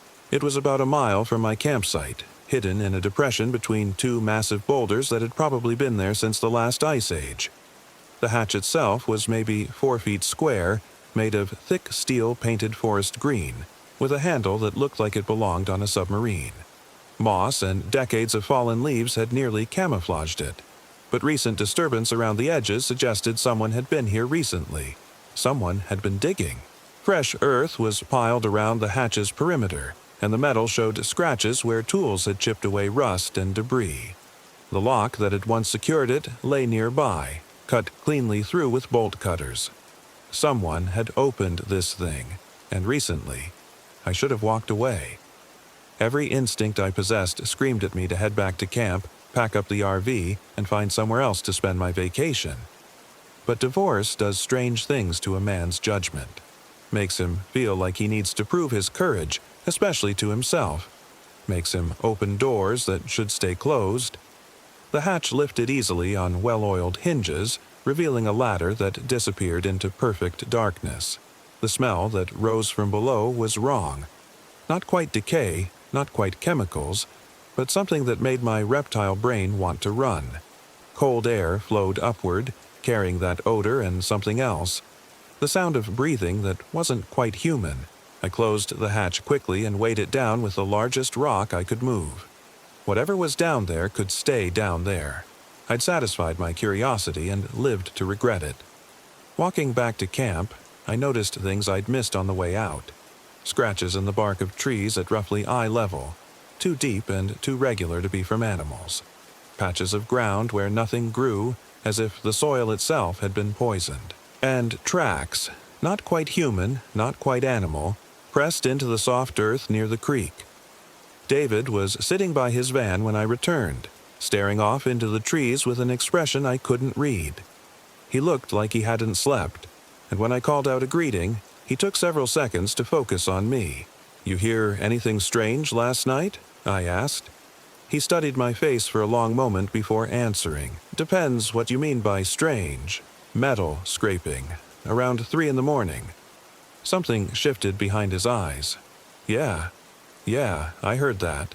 Any idea what it was?" David stood up slowly, brushing dirt from his jeans with hands that shook slightly. "I think," he said carefully, "that we should probably leave. All of us." "Why?" He pointed toward the trees where I'd found the hatch. "Because I've been camping these woods for 15 years, and that sound, I heard it once before, summer of 2018. My hiking partner went to investigate." He met my eyes. "They never found his body." Before I could respond, Jake appeared through the trees, jogging toward us with the kind of urgency that suggested panic barely held in check. He was pale, sweating despite the cool morning air, and his eyes kept darting back the way he'd come. "You guys need to see this," he said, breathing hard. "Both of you. Right now." We followed him back toward his campsite, but stopped short when we saw what had spooked him. Melissa was standing perfectly still about 50 yards from their airstream, facing away from us toward the tree line. She'd been standing there for at least 10 minutes, according to Jake, and hadn't moved or responded to his calls. "Mel!" Jake shouted. "Melissa!" She didn't turn around, didn't even twitch. From this distance, she could have been a statue. We approached slowly, calling her name, but she remained motionless. When we got close enough to see her face in profile, my blood went cold. Her eyes were wide open but completely white. No iris, no pupil, just the blank stare of a marble statue. And she was smiling. Not a human smile. Too wide. Too many teeth. "Jesus Christ," David whispered. Jake reached out to touch her shoulder, and that's when she moved. Fast. Faster than should have been possible. She spun around to face us, that terrible smile never wavering, and opened her mouth to speak. What came out wasn't her voice. It was deeper, rougher, like gravel being ground together, and it spoke in a language none of us recognized. Harsh syllables that seemed to bypass the ears and go straight to the part of the brain that processes fear. Jake staggered backward, and Melissa's head tilted to follow his movement with the mechanical precision of a security camera. Her smile widened further, stretching her face in ways that faces shouldn't stretch. Then, as suddenly as it had started, whatever was wrong with her stopped. Her eyes rolled back to normal, the smile faded, and she collapsed to her knees, gasping. "What happened?" she asked, looking up at us with genuine confusion. "Why are you all staring at me like that?" None of us answered. What could we say? That she'd been standing motionless for 15 minutes, speaking in tongues with eyes like billiard balls? That she'd smiled like something wearing her face as a mask? Jake helped her to her feet, and she seemed fine. Tired, maybe, but definitely herself again. She had no memory of the episode, insisted she'd just stepped outside to enjoy the morning air and must have zoned out for a moment. "We should break camp," David said quietly when Melissa was back in the airstream. "All of us. Today." "Why?" Jake asked. David and I exchanged glances. how do you explain that you found what looks like an entrance to hell, and your girlfriend just spent quarter of an hour channeling something that definitely wasn't human? Trust me, I said. We should go. But Jake wasn't having it. We just got here. Mel's been looking forward to this trip for months. She's probably just stressed from work, had some kind of episode. It happens. I wanted to argue, but what evidence did I have? A hatch in the woods that could have been some old military installation, strange sounds that could have been settling metal, or animals. A woman having what might have been a seizure of some kind. When you say it like that, it sounds almost reasonable. David tried again. Something's wrong with this place. I can feel it. You're being paranoid, Jake said, but I could see doubt creeping into his expression. We agreed to compromise. One more night. If anything else strange happened, we'd all leave in the morning. I wasn't happy about it, but I was outnumbered, and part of me, the part that was still trying to prove I wasn't a coward, thought maybe I was overreacting. That afternoon, I tried to distract myself by exploring the area around my campsite. The creek was running normally again, and the forest seemed to have returned to its natural rhythms. Birds sang, squirrels chattered, insects buzzed. The oppressive atmosphere of the morning had lifted like fog burning off in sunlight. I found myself relaxing despite everything. Maybe David was right to be cautious, but maybe Jake was right too. Maybe we were just a group of stressed-out people jumping at shadows in an unfamiliar place. Then I found the second hatch. This one was about half a mile from the first, equally well hidden but recently disturbed. The lock had been cut, the earth around it freshly turned. When I lifted it, the same wrong smell rose from the darkness below, and I heard something moving down there, something large enough to make the ladder rungs creak. I slammed it shut and ran. Back at camp, I tried calling David and Jake on the radio channels we'd agreed to monitor, but got only static. Cell phones showed no signal, as expected. I was on my own with the knowledge that whatever was down in those holes was mobile, and there were at least 2 ways for it to reach the surface. The sun was setting when I heard the third sound of metal scraping stone. This time it was closer, coming from the direction of Jake and Melissa's camp. I grabbed a flashlight and started toward the sound, then stopped. What if it wasn't Melissa standing motionless this time? What if it was Jake? What if whatever had spoken through her was getting stronger, able to maintain control for longer periods? What if it had both of them? I tried the radio again. Nothing but static punctuated by what might have been whispers in that same unknown language Melissa had spoken. The whispers seemed to come from multiple voices, overlapping and echoing in ways that hurt to listen to. Full darkness fell like a curtain, and that's when the real nightmare began. The sounds started around 9 o'clock, multiple sources of that metallic scraping coming from all directions. North, south, east, west. As if something was emerging from hatches I hadn't found yet, or maybe from new ones being opened from below. My RV suddenly felt like a metal coffin. Too visible, too confining. If something wanted to get in, the thin aluminum walls wouldn't stop it. If I needed to run, the narrow door would create a fatal bottleneck. I killed all the lights and sat in the dark, listening. The scraping sounds grew closer, accompanied now by footsteps that didn't quite match human cadence, too heavy, too deliberate, with pauses in the wrong places. And underneath it all, that whispered language, growing louder and more insistent. Around midnight, someone knocked on my door. "Marcus!" It was Melissa's voice, sweet and concerned. "Are you okay? We saw your lights go out." I didn't answer. Couldn't answer, because I could see through the window, and there was nobody standing outside my door. The knocking came again, more insistent. "Marcus, please. Something's wrong with Jake. I need help." The voice was perfect. Exactly Melissa's tone, her cadence, her slight Oregon accent. But there was no one there. "I know you're in there," the voice continued. "I can hear you breathing." That's when I realized I was holding my breath. Had been for the past minute. Whatever was speaking had ears sharp enough to detect the sound of my lungs working from outside a closed RV. "Please," the voice said, and now it sounded like it was crying. He's hurt. He's bleeding. I think something bit him. I wanted to believe it was really her. Wanted to open the door and help. But the empty space outside the window told a different story. The crying stopped abruptly, replaced by silence that stretched for long minutes. Then, very quietly, I heard something trying the door handle, testing it, learning its resistance. The handle turned slowly, but I'd locked the deadbolt. Metal clicked against metal as whatever was out there explored the mechanism, trying to understand how it worked. "Marcus," the voice said again, but it wasn't Melissa anymore. It was Jake now, urgent and afraid. "Something's got Mel. Dragged her into the woods. I need your help to track it." Still no one visible outside. The voice changed again, becoming David this time. "There are more hatches, dozens of them. They're all opening." Then it was my ex-wife Sarah using the exact tone she'd used during our last fight. "You always were a coward, Marcus. Too scared to fight for our marriage, too scared to help your friends." That almost worked. Almost got me to unlock the door out of sheer angry reflex. But Sarah was 300 miles away, and whatever was using her voice was standing right outside. The assault on the door handle stopped. Footsteps moved away from the RV, circling it slowly. I tracked the sound through the thin walls, turning in place to keep facing the source.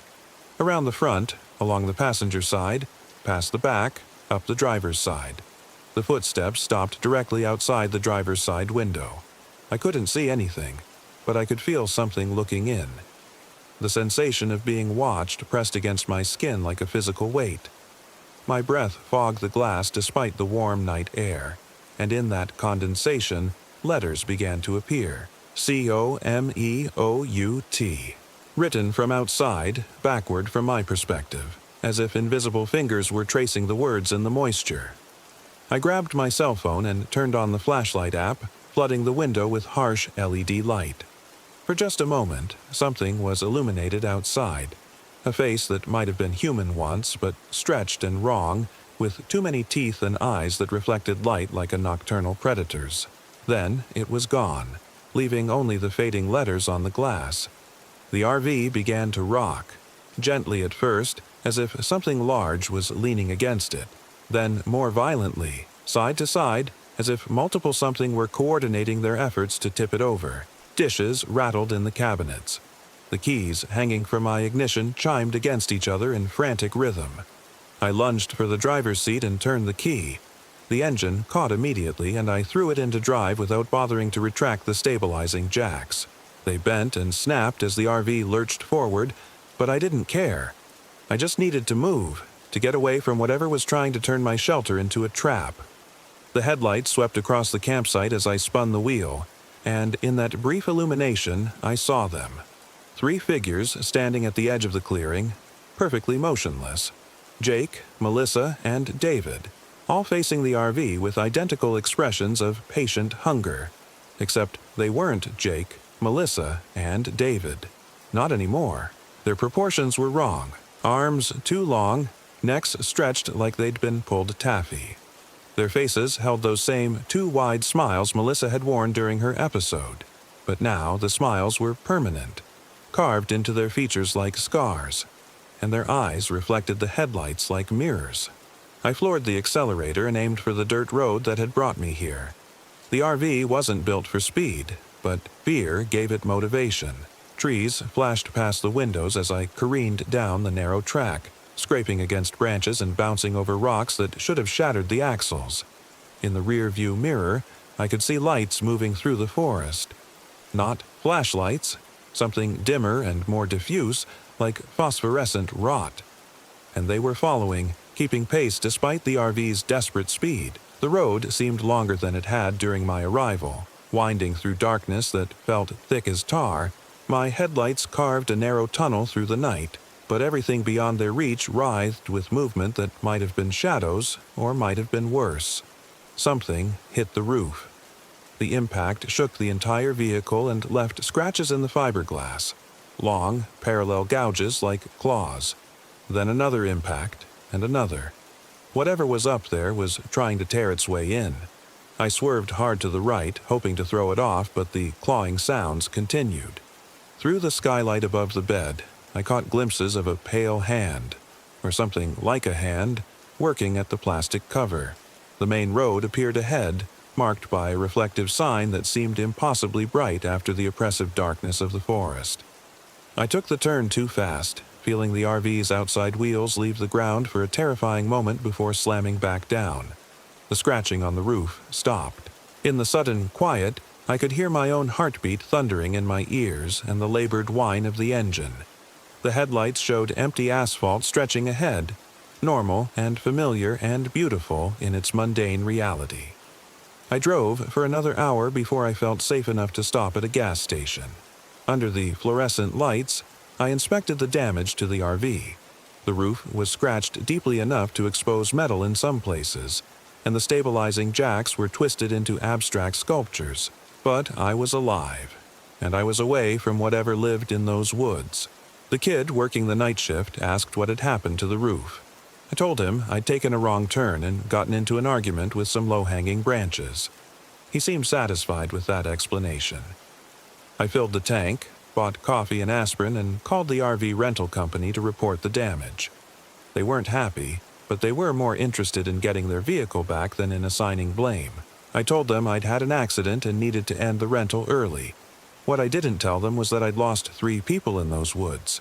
That Jake, Melissa, and David were still out there, changed into something that wore their faces but fed on whatever crawled up from underground.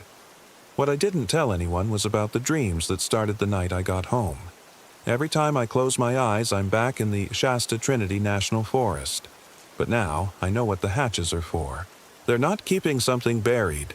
They're marking places where the boundary between our world and somewhere else has worn thin. Places where hungry things can push through when the conditions are right. In the dreams, I can see more hatches opening. Not just in Northern California, but everywhere. National forests, state parks, wilderness areas across the country. A network of doorways spreading like an infection, each one allowing more of them to slip through. And in the dreams, I can hear Melissa's voice calling my name. Not the thing that took her shape, but her real voice, echoing up from the dark spaces below ground. She's still alive down there, along with Jake and David and who knows how many others. Still themselves, but trapped in a place where the shadows have teeth and the darkness breathes. Sometimes I think about going back, about gathering evidence, convincing someone in authority to investigate. But who would believe a story about underground hatches and people who come back wrong? And what if I'm exactly what they're waiting for? Someone who knows where to find them. Someone who could lead others into their trap. So I stay home. I avoid forests. I sleep with every light in the house burning, and I try not to think about how many other camping areas have dispersed sites in remote locations. How many other vacationers might be looking for solitude in all the wrong places. But, mostly, I think about the stars that night in Shasta Trinity, how they'd arranged themselves into a pattern that had felt like a warning, a message written in celestial fire, telling me to leave before it was too late. I should have listened, should have packed up and driven away the moment I felt that wrongness in the air. Instead, I let pride and stubbornness keep me there until people died, and things that shouldn't exist crawled up from the spaces between spaces. Now, when I look up at the night sky, I can't help but search for patterns, for configurations of stars that might be trying to tell me something important. Because somewhere out there, in forests and parks and wilderness areas I'll never visit again, more hatches are waiting to be found, and the things below are patient. They've been waiting in the dark for longer than human memory, and they can wait longer still. But they're learning.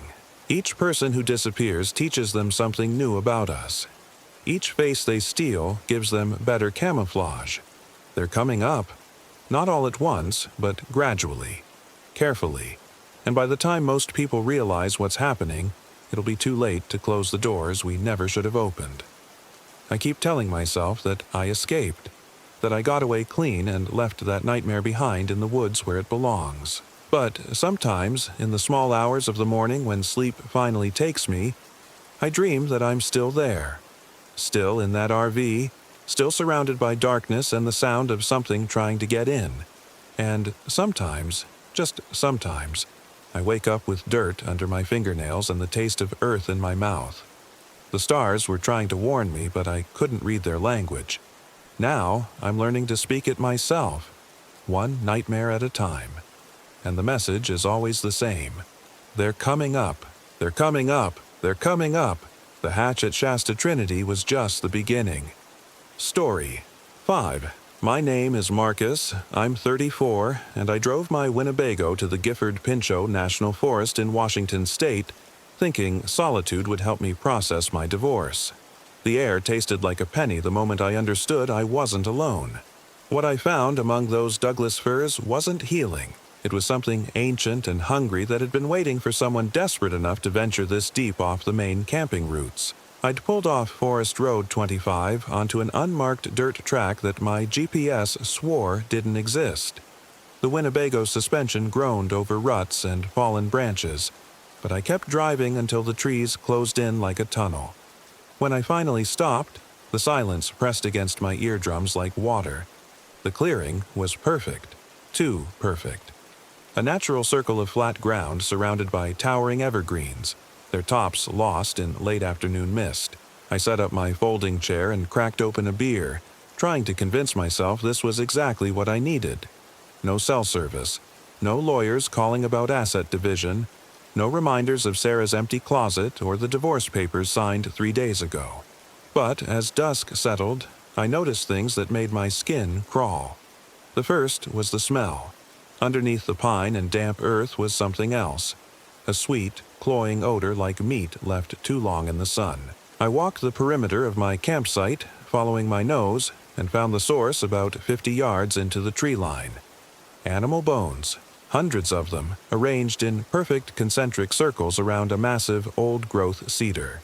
Not scattered by scavengers or weather, placed, deliberately. The outer ring held large bones I recognized as deer femurs and ribs. The inner circles got smaller, rabbits, squirrels, what looked like dozens of birds. At the very center, arranged like the spokes of a wheel, were skulls of all sizes. Their empty sockets pointed inward toward the tree's trunk. I should have left then. Should have packed up the Winnebago and driven straight back to civilization. Instead, I stood there as shadows lengthened, studying the precision of the arrangement. Someone had spent considerable time on this. The bones were clean, weathered white, some clearly older than others. This wasn't a recent ritual, it was ongoing. A stick cracked behind me. I spun around, heart hammering, but saw only forest. The trees seemed closer than they'd been moments before, their trunks forming barriers that blocked my view back to the clearing. I could no longer see my RV's white bulk through the green maze. "Hello?" My voice sounded thin in the stillness.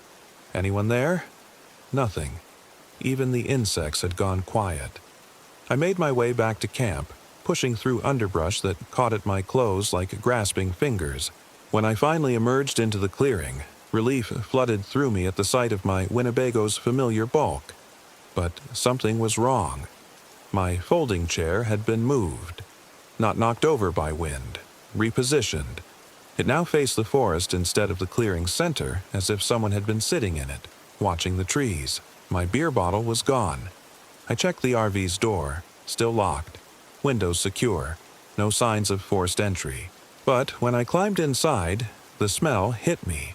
That same sweet, rotten odor from the bone circles. It was faint, but unmistakable, as if something had breathed it into the recycled air. I grabbed my emergency spotlight and swept the clearing. Nothing moved in the white beam except swaying branches. The forest edge remained black and impenetrable, but I had the crawling sensation of being observed. Multiple sets of eyes, patient and hungry. Sleep was impossible. I lay in the RV's narrow bed, listening to the night sounds. Owl calls that lasted too long, rustling that moved in purposeful patterns rather than random wildlife activity.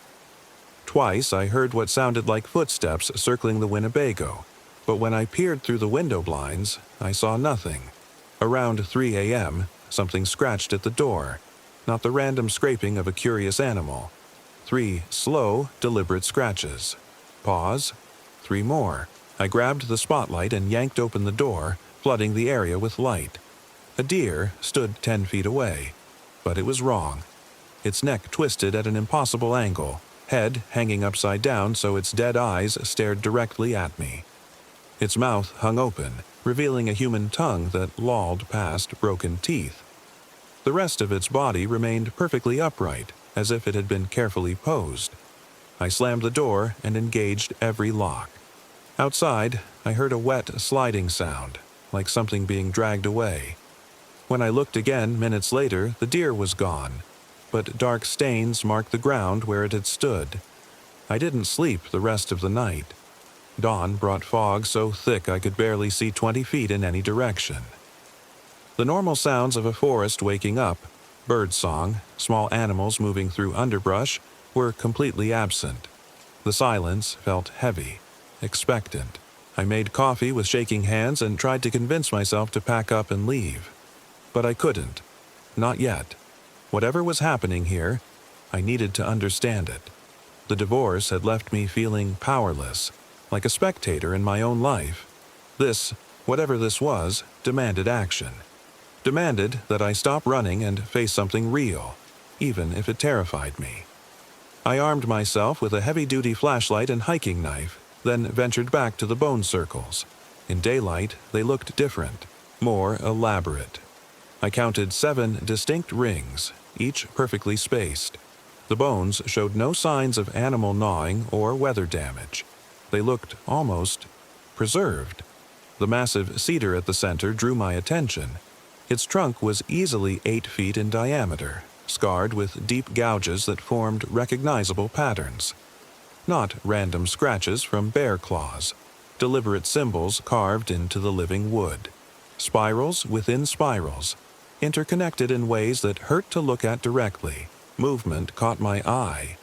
Something pale flickered between the trees beyond the bone circles. I followed, pushing deeper into the forest than I'd intended.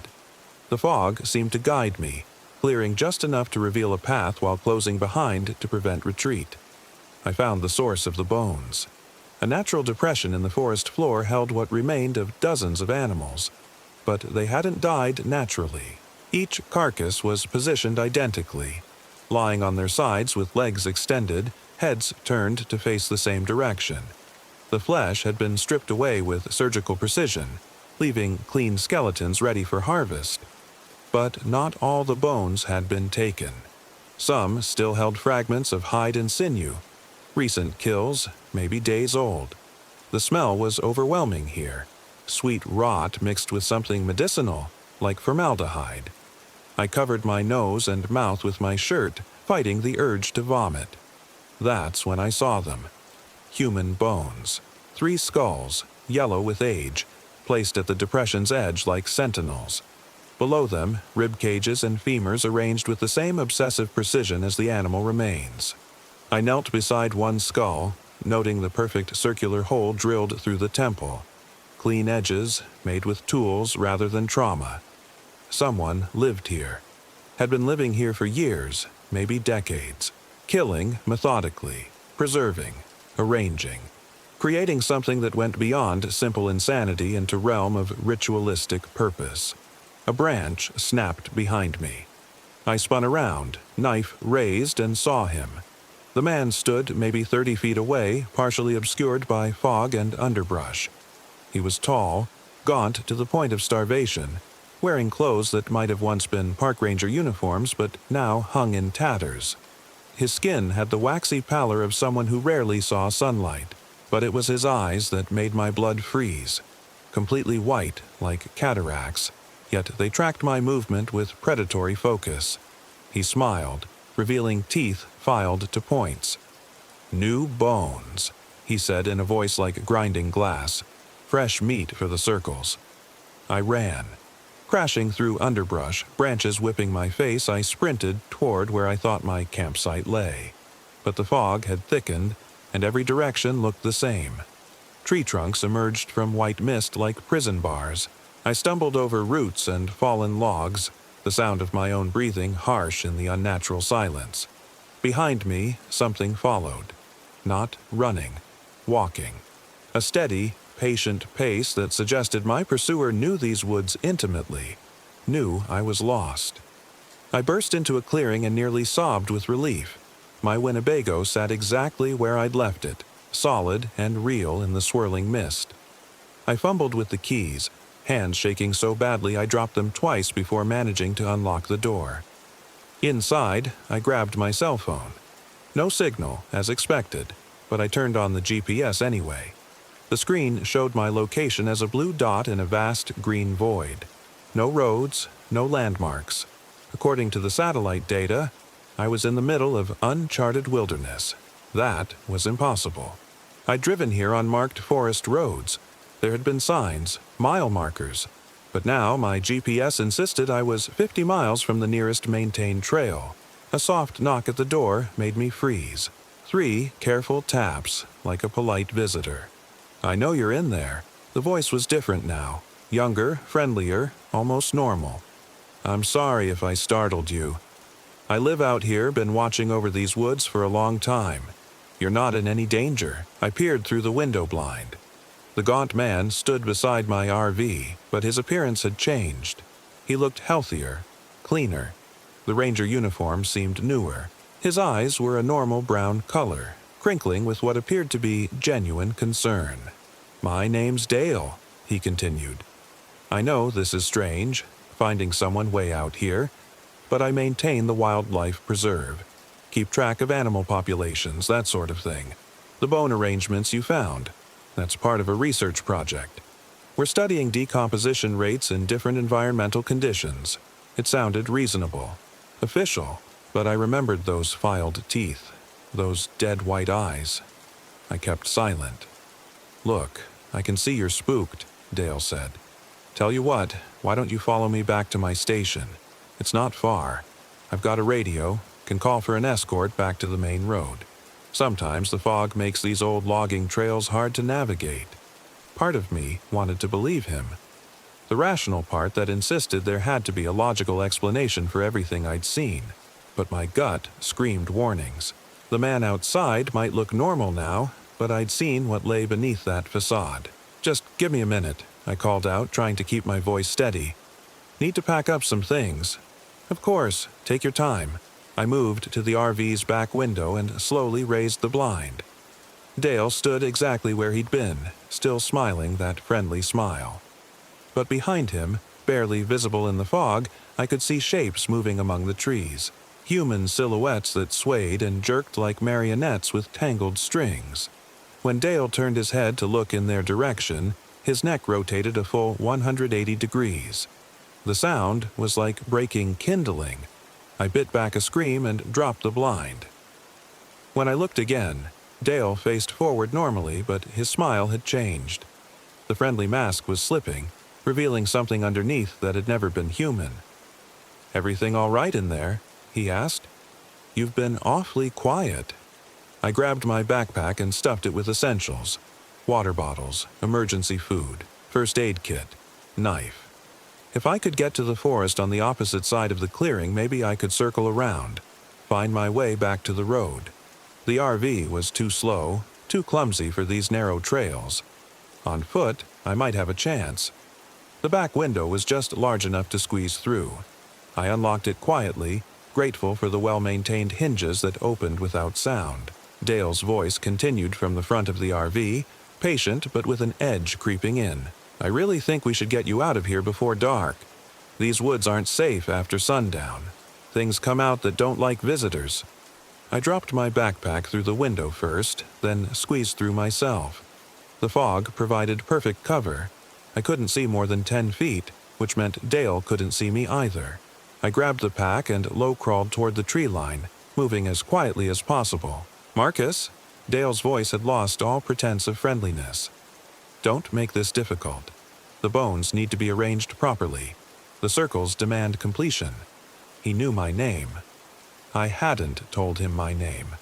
I reached the forest edge and risked a look back. Dale stood motionless beside the RV, head tilted at that impossible angle again. Behind him, more figures emerged from the fog. Men and women in various states of decay, some missing limbs, others with bones protruding through rotted skin. All of them stared in my direction with those same dead white eyes. I plunged into the trees. Navigation was hopeless in the thick fog, but I kept moving, hoping to put distance between myself and whatever Dale was becoming. The forest felt different here, older, wilder. These weren't the managed woodlands near camping areas, but something primeval. Trees grew so thick their canopy blocked what little light filtered through the mist. I stumbled over something and looked down to find another bone circle, smaller than the one near the cedar, but arranged with the same obsessive precision. At its center lay a human skeleton, arms crossed over its chest like a medieval tomb carving. The skull watched me with empty sockets. More circles appeared as I walked, dozens of them, scattered throughout the forest like some vast, incomprehensible map. Each contained human remains positioned identically. Each skull faced the same direction, toward something deeper in the woods. I followed their gaze. The fog began to thin as I climbed a gentle slope, revealing glimpses of what lay ahead. At first I thought it was a massive tree, larger than anything that should exist in these mountains. But as I drew closer, I realized my mistake. It was a tower, built from human bones cemented together with some dark, organic material. Hundreds of skulls formed decorative rings around the structure's circumference. Arm and leg bones created intricate support lattices. The entire thing rose at least 50 feet into the canopy, disappearing into the mist above. At its base was an opening just large enough for a person to crawl through. Pale light flickered from within, and I could hear sounds. Wet, rhythmic noises like someone working with raw meat. I should have run, should have used what daylight remained to find my way back to civilization. Instead, I crept closer, drawn by a morbid need to understand what I'd stumbled into. The opening led to a chamber hollowed out from the tower's interior. The walls were lined with human skulls, each one drilled with that same precise hole I'd noticed earlier. Candles made from what looked like rendered human fat provided wavering illumination. The smell was indescribable. Death and decay mixed with something cloyingly sweet. In the chamber's center, a figure hunched over a wooden table. Not Dale. Even this was something else entirely. Female, or what had once been female, her skin hanging in loose folds like an ill-fitting garment. Her hair was long and gray, streaming down her back in tangled ropes. She worked with surgical precision, using bone knives to strip flesh from what might have been a human torso. She looked up as I approached, revealing a face that belonged in nightmares. Her eyes were gone, replaced by the same white orbs I'd seen in Dale and the others. Her mouth was a ruin of broken teeth and black gums. But she smiled when she saw me, an expression of maternal warmth that made my stomach turn. "Welcome, child," she said in a voice like grinding bones. "You've come home at last." That's when I understood. This wasn't random. The bone circles, the fog, the GPS malfunction, all of it designed to guide me here. I hadn't stumbled into this nightmare by accident. I'd been chosen. "The circles told us you were coming," the woman continued, her hands never pausing in their grisly work. "A man wounded by betrayal, seeking solitude to heal. Perfect for our purposes." She gestured to the walls around us. "Each skull here represents someone like you, travelers who wandered too far from safety, who needed something more than ordinary comfort. We gave them purpose, made them part of something eternal." I backed toward the opening, but Dale's voice spoke from behind me. "Don't be afraid, Marcus. The transition isn't painful. In fact, most find it quite peaceful." He filled the chamber entrance, blocking my escape. Up close, his true nature was impossible to hide. His skin was gray and mottled, clinging to bones and patches. The friendly ranger facade had been completely abandoned. "You've seen the bone circles," he continued. "Each one marks a spot where someone joined our community. Their physical forms became part of the greater pattern, but their essence remains. They guide new arrivals, just as they guided you." The woman set down her bone knife and approached me. "You're special, Marcus. Your pain has prepared you for transformation. The betrayal you suffered, the loneliness. It's made you ready to become something more. I drew my hiking knife, but it felt pathetic against whatever these things were. Stay back, I'm warning you. They laughed, a sound like wind through cemetery gates. Oh, child, the woman said, you think you can hurt us? We've been dead for longer than your great-grandparents were alive. What's one more small blade against the accumulated weight of centuries? Dale began to change. His already gaunt frame stretched taller, arms lengthening until his fingertips nearly touched the floor. His mouth opened impossibly wide, revealing rows of teeth like broken glass. The transformation was fluid, organic, as if his human form had been nothing more than an uncomfortable costume. The beautiful thing about this place, he said, his voice now a wet whisper, is that time works differently. You'll have eternity to understand what you've become, to appreciate the artistry of what we've built here.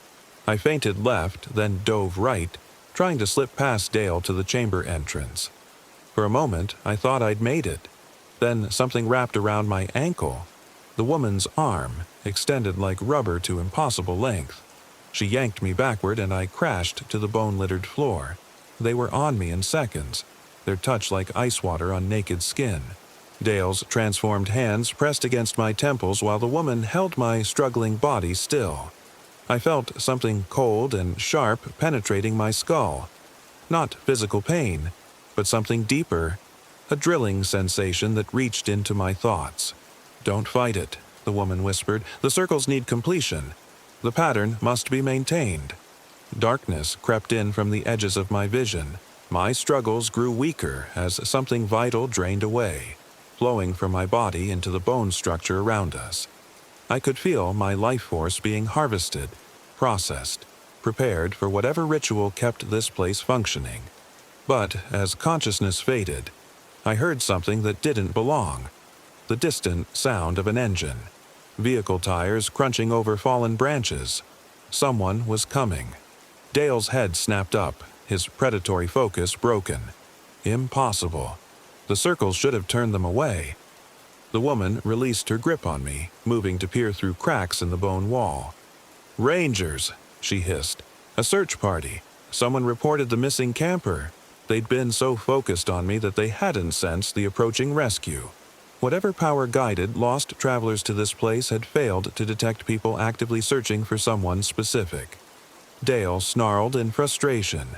"We'll have to finish this quickly. The ritual can be completed even if it's rushed." But the woman shook her head. "No. The pattern demands precision. A botched transformation would poison the entire structure." She looked at me with something resembling regret. "We'll have to let this one go." "Let him go?" Dale's voice rose to a shriek. "Do you know how long we've waited for someone suitable? How perfectly his emotional state matched our requirements?" "It can't be helped." The woman began moving toward a passage I hadn't noticed before, hidden behind hanging curtains of human hair. "The Rangers are too close. If we're discovered, everything we've built will be destroyed." Dale started to argue, but the sound of voices calling my name echoed through the forest, close enough to make out individual words. A search team with GPS and radio communication, people who couldn't be confused or misdirected like a lone traveler. The bone tower began to shudder. Whatever force held it together was withdrawing, preparing for concealment or escape. Skulls tumbled from the walls as the structure shifted and settled. "Find the deep places," the woman told Dale as she disappeared into the hidden passage. "Wait for the searchers to leave. When the time is right, we'll rebuild." Dale gave me one last look of pure hatred before following her into the darkness. The bone tower continued its collapse, walls folding inward as if the entire structure was nothing more than an elaborate illusion. I crawled toward the chamber entrance as bones rained down around me. My head felt like it had been split open, thoughts scattered and incomplete. Whatever they'd done during those few moments of contact had left permanent damage. I could feel it. Empty spaces where memories should be. Concepts that no longer made sense. The entrance collapsed just as I squeezed through it. Behind me, the tower folded completely into the earth, leaving nothing but a depression filled with ordinary forest debris. By the time the first flashlight beam found me, I was alone in a small clearing that showed no signs of supernatural activity. "Marcus, thank God we found you." Ranger Johnson knelt beside me, checking for injuries while his partner called for a medical evacuation. They'd been searching since my ex-wife reported me missing. Apparently, I'd been gone for 5 days, though it felt like less than 24 hours. They found my Winnebago 3 miles away, parked beside Forest Road 25, exactly where the GPS said it should be. No sign of damage or disturbance. The bone circles, the tower, the clearing where I'd first made camp, all gone, as if they'd never existed. The official report blamed my disorientation on dehydration and stress-induced hallucinations. Divorce trauma, they said. Anxiety manifesting as elaborate fantasies. I was hospitalized for observation, treated for mild hypothermia and malnutrition, then released with a referral to a psychiatrist. But I know what I experienced. The holes in my memory prove it.